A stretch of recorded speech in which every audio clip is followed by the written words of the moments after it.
Half Moon Reef project is an amazing opportunity. It's one of the largest oyster reef restoration projects ever to be built in the United States. Through this project, we're going to be able to measure and document a lot of the different services that this reef is going to provide, including water filtration and the production of fish. It's one of the great opportunities that we have with oyster restoration. Here's why the Nature Conservancy is interested in restoring oyster reefs in the Gulf of Mexico. First of all, oyster reefs are tremendous at filtering water. In fact, they are the ocean's filtration system, in particular in the Gulf of Mexico and Matagorda Bay. But the other thing is they're an important component to making sure that habitat is healthy. The other thing that we're learning is oyster reefs might be an important piece of the puzzle as we face increasing intensity of drought. And the in-stream flows that are necessary to help produce oyster reefs are part of what we're testing here with our science.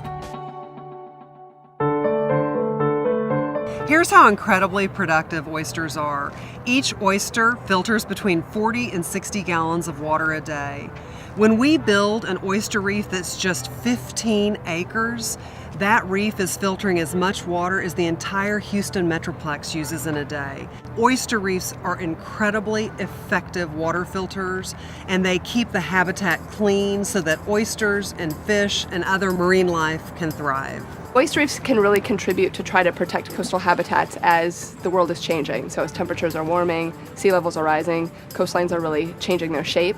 And because oyster reefs create these nice three-dimensional structures, they serve almost as biological breakwaters that can protect those shorelines from erosion due to these changes.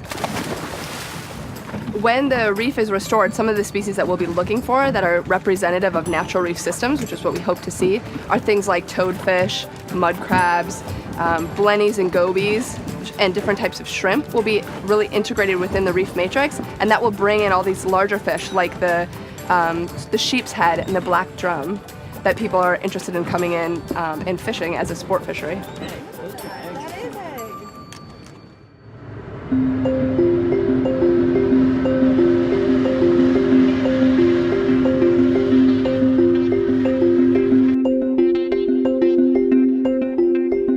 This is the sort of first phase of the project. We've designed and engineered 26 rows that they're going to construct for us.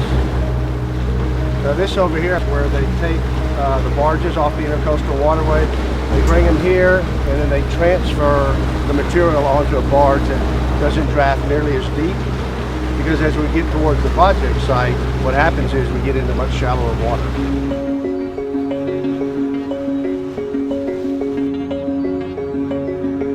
The reef row should be 18 feet wide, 3 feet high on the center line, and sloping down to the bottom at these outer cane poles. So he's putting the rock on the center line, and periodically he'll take his excavator bucket and he'll spread that rock out over the 18 feet width of the reef row. We hope that it looks a lot like the old reef. We want to see it doing what it was doing 100 years ago. When we restore the healthy ecosystems and habitats in the Gulf of Mexico, it protects these beautiful places that people take their families all summer long to swim in the ocean, to fish. It protects an incredibly important source of seafood for this country. The Gulf of Mexico is part of our country's energy independence. This 9th largest body of water in the entire world is probably one of the hardest working bodies of water we know. And protecting its health is protecting our own self-interest.